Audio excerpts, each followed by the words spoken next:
Hello, I'm the Nostalgia Critic. I remember it so you don't have to. You know, we don't review enough environmentally aware films, do we?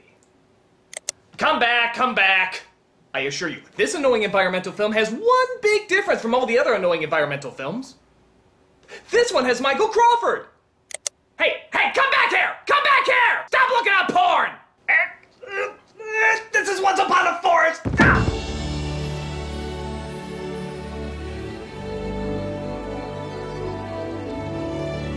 Yep, I guess the early 90s really had a freak out about destroying the environment. Not that it isn't worth saving, but watching this shit makes me want to burn down 5 unprotected rainforests and smoke 3 endangered species just to even it out. And you might as well add this movie to the list. It's stupid, it's predictable, it has the helium balloon Michael Crawford in it. It's a delight. So, let's sum up this movie's message by applying the appropriate visuals. This is Once Upon a Forest. So what kind of story would Once Upon a Forest be if it didn't start out Once Upon a Forest? Abigail! Ah! We're in Secret of Nim 2! Quick! Hide all your Eric idols! There you are. Yes, Daddy. See you later. Love you. Me too, Abigail. I love me too, yes. So this is Abigail. She's off to school with her friends. A hedgehog named Russell, a mole named Edgar, and a badger named Michelle, played by a young Elizabeth Ross from Mad Men. I am so high. You'll need to be to get through this. If Uncle Cornelius asks, tell him it isn't my fault you're late. I shouldn't really say it's off to school, though, as much as for specifically chosen for whatever reason kids sitting around listening to that high-pitched fop from Hello Dolly. Don't take another step. This is Cornelius. Cornelius. Close enough. He's played, as I said before, by Broadway sensation Michael Crawford. Now, some consider him a gifted musical genius. Others say he's pretentiously over the top. But one thing's for sure, though. He's a comedian's pot of gold. Prepare to be amazed. Well, what do you have to say? You're lucky Gerard Butler sings worse than you? No. About this. My life's work. One day, I shall build it full size. I want to fly it next. Please. Don't be silly. You'll crash it. Correct, Abigail. You know, there's only so much whimsy that you can put into every word you say. I mean, does he talk this way with everything else he does? Oh no, I'm out of toilet paper. I best go to the store, for I have a log that I really need to drop. Ooh. It's far too delicate for furlings. Oh yeah, all the children in this film, by the way, are called furlings. Isn't that weird? Furlings? Furlings? Why is it fantasy films always have trouble just saying the word kids? It's always furlings, or younglings, or Shia LaBeouf. Just call them what they are, kids. No, furlings! My books!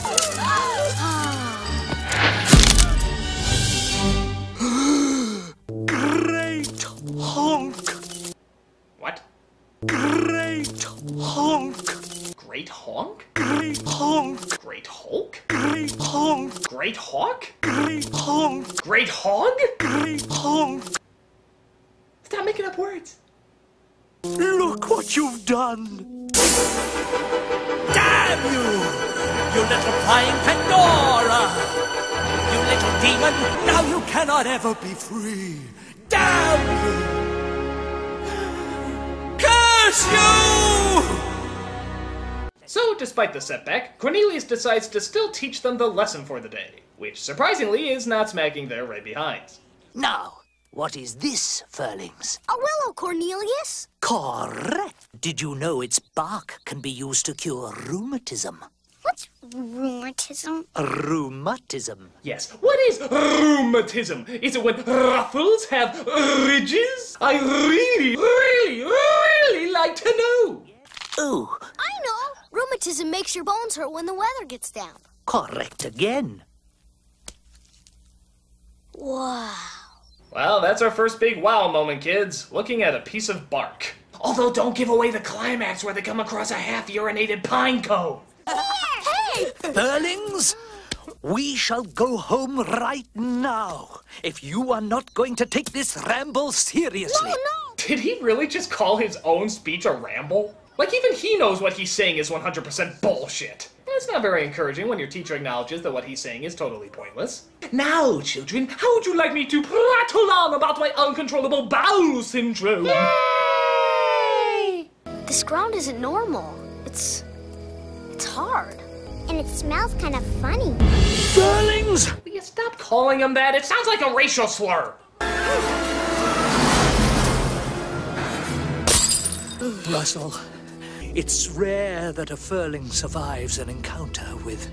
A monster? That is a good name for it. It's rare that a Range Rover doesn't ram you into ravaged roadkill, you rambunctious little retard. I want you to forget this place. What was it really, Cornelius? Man! Yes, man. Man has always... No, you know what? I'm sick of it. I'm tired of putting man down all the time. What the hell is wrong with you people? Hell, I like man. I'm a man. And I don't like how we always have to say what a bunch of assholes we are. Hey, you know what's dangerous? You know what's really threatening to everybody?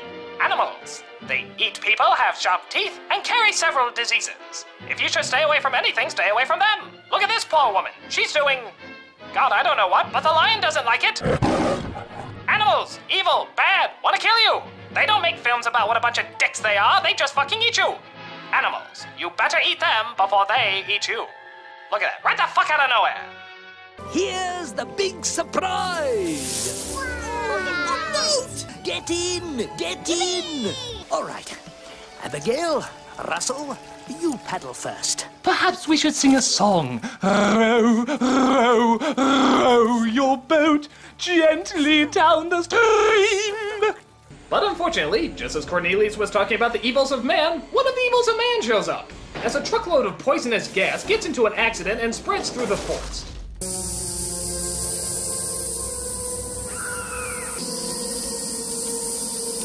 Oh please, Mother of God, tell me that green gas has the singing voice of Tim Curry. Green with envy, crawling from my ass. You will smell my toxic gas. So as the Furlings return, they see that everyone has abandoned their homes, and some didn't even make it out alive. Mommy! Daddy! Michelle! Mommy, is that you? Wait, Michelle! It's dangerous! No, Furlings! There's a deadly gas in there! They had Taco Bell just before they left home! I'm not waiting. Cover your mouth! So Abigail finds that Michelle's parents didn't survive. Oh no, that is so sad. We should do a montage of all the times we see them to show just what impact they've left on us. Enjoy that? Okay. She also comes across Michelle, who apparently has passed out. Michelle? Come on, we all know it's not the first time an Elizabeth Ross character has breathed in something hazardous. I am so high. I wish I was. But Abigail gets her out and they try to figure out how to save her. In the meantime, Cornelius tells the Furlings exactly what did this.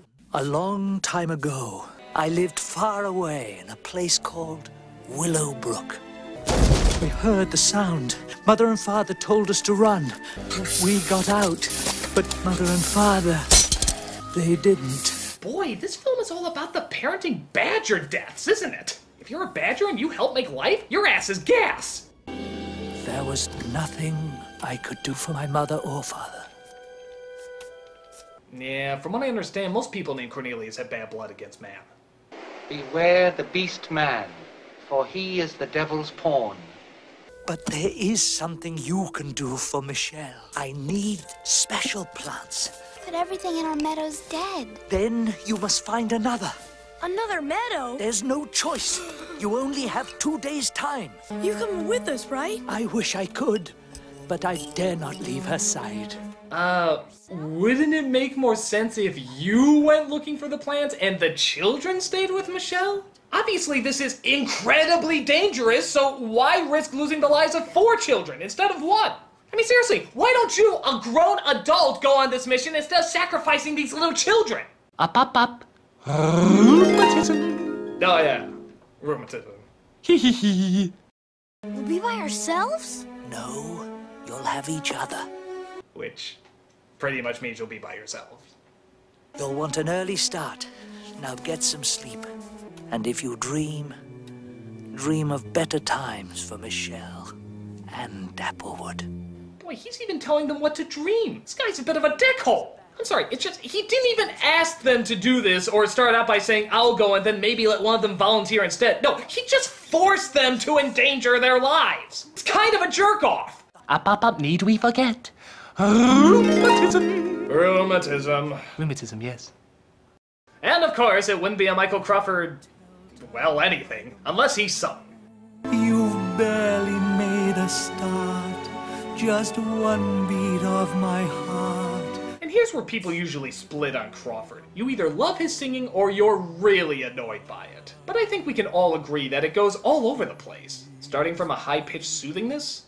No matter how I mark the hours light and dark, and then in a millisecond changing to a shaky low tone. Leave dark dreams behind. Whether I sing like this, or if I sing like this, either way I still will have a fan base. That, and to me, his singing always sounds like a 2-minute long sigh. But it's still early morning for you. Hey, Mr. Crawford, they're out of Yoo-hoo at the grocery store. Oh, I guess I'll go with Fresco. Well, either way, he only gets one song, as the story must continue with the Furlings going into the wilderness to find a cure. They come across an open field where a dangerous owl looks out for prey, and of course, he finds it.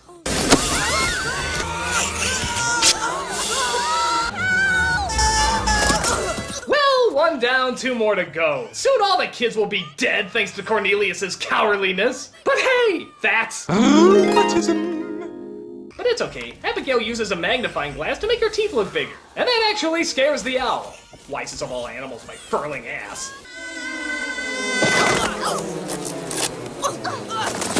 After they escape, they try to get some shut-eye for the night so they'll have their strength in the morning. Suddenly, they hear something in the distance.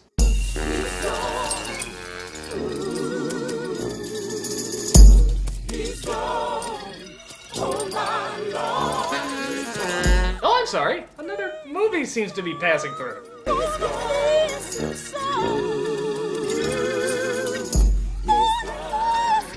going to the harbor beyond the White Towers. Grey Haven. So it sort of takes a while to figure out what's going on, but it looks like a bunch of these birds are having a funeral for another bird that hasn't died yet. See why it's confusing? What actually is going on is the birds are saying goodbye to a younger bird. A birdling, if you will, because he got stuck in the mud and seems to slowly be sinking. And when I say slowly, I mean not moving at all. It's not like the parents could just bring him food and still look after him. No, he's a goner. Throw the funeral even though he's alive. Eat the corpse. Goodbye, Mother. Bosworth! Oh, my son! But the kids figure out a way to get the little bird out, so this calls for several minutes of musical padding. Well, hallelujah! Hallelujah! Hallelujah! Hallelujah! Hallelujah! Hallelujah!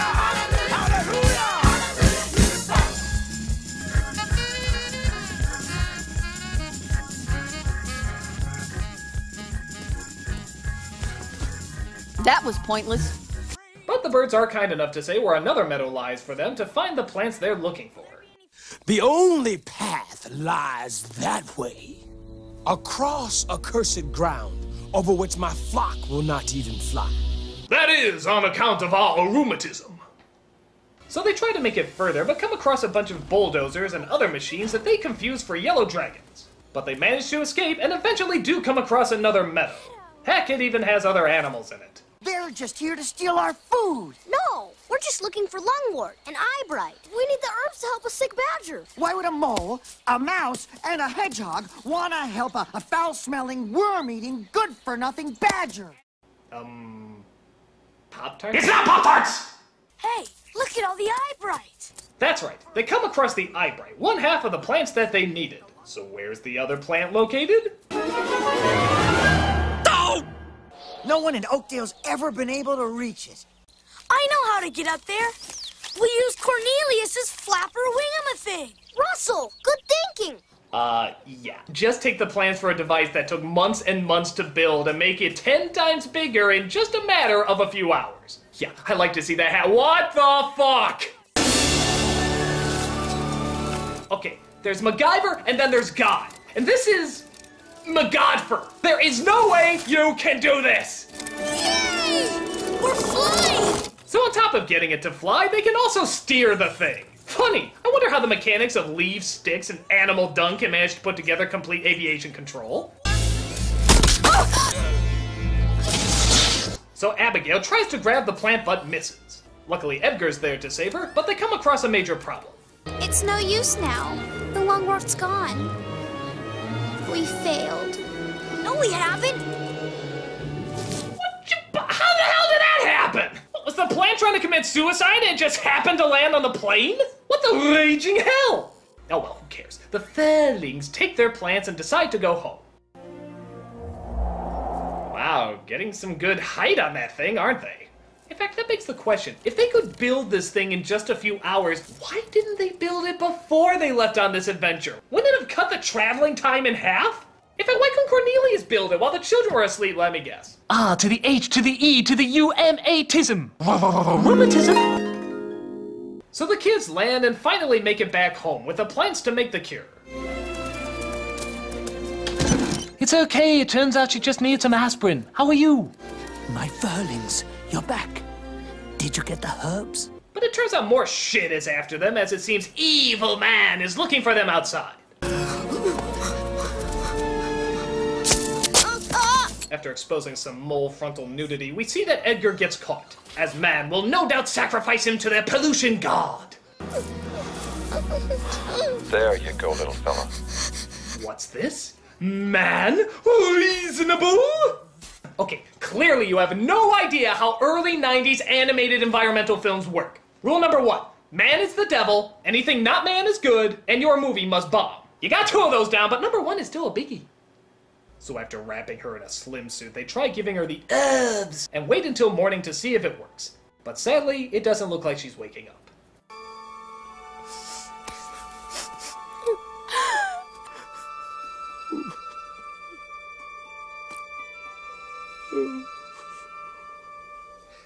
Mama? Oh, of course! The missing ingredient! Pikachu tears mixed with the heart of Inspector Gadget while magic moonbeams drop down during the chanting of We Care after taking her from the Genesis planet. Whoopsie! Oh, Michelle, my child, you're all right. You 3. You have changed so much these past few days. You're no longer my Furlings. You are Furnagers. And wouldn't you know it, all the family members come back at the exact same time to collect their children. Oh, what a happy day. Uncle Cornelius! All the mommies and daddies are coming back. Not all, my dear.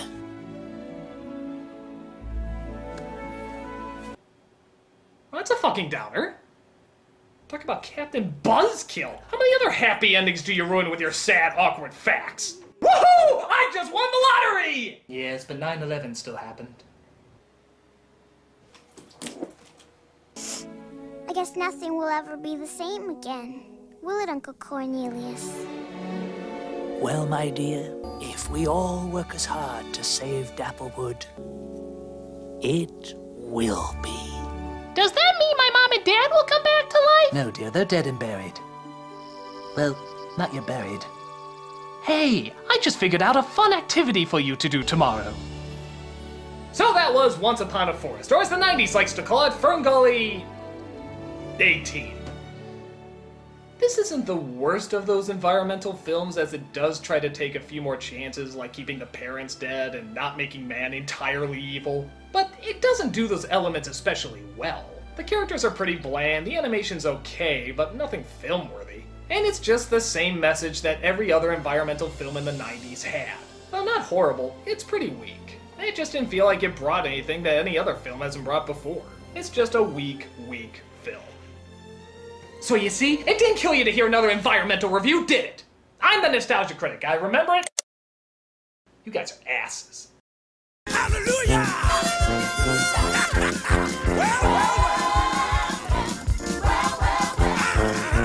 I'm so glad.